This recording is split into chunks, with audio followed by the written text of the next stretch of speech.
Реліф. Контроль над симптомами геморою.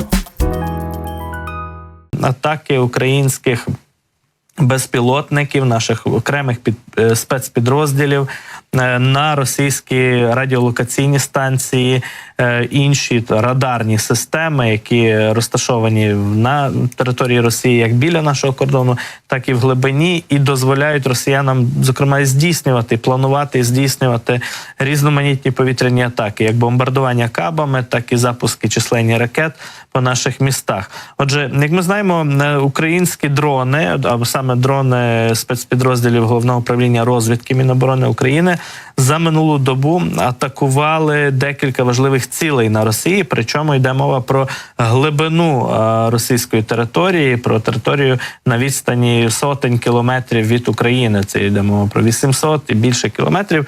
Зокрема, про територію Мордовії, такого суб'єкта Російської Федерації, так, і про Казань, про Татарстан.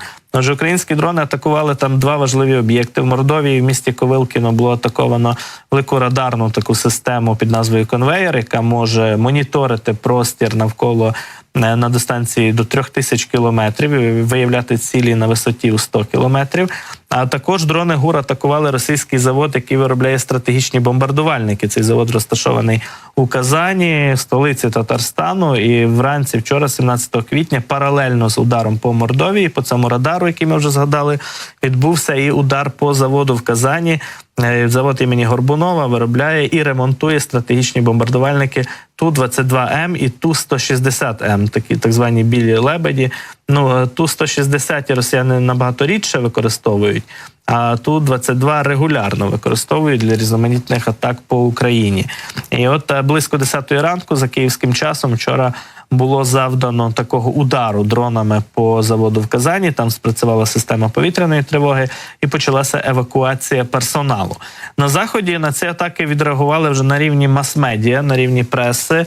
І, зокрема, журнал Newsweek пише про те, що Україна, можливо, такими ударами перетнула ядерну червону лінію Путіна. Щоб це не означало, бачимо, що там далі цей страх перед ядерною загрозою з боку Росії зберігається.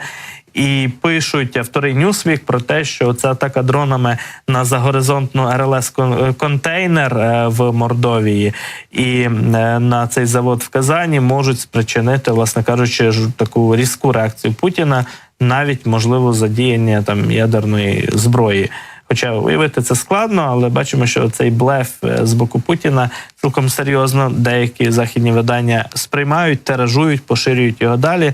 От пишуть, що атаки безпілотників по російському радіолокаційному майданчику, ймовірно, перетнули одну з червоних ліній Москви для потенційного використання ядерної зброї згідно з указом Путіна 2020 року.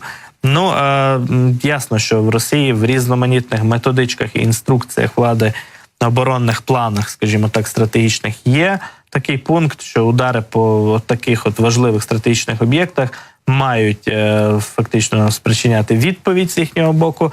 Але, зрештою, зараз ми також спостерігали за ці 2 роки, що таких ударів вже було нанесено багато. Це не перший удар по важливому мілітарному об'єкту на території Росії, і жодних червоних ліній фактично ми не спостерігали перетинання цих ліній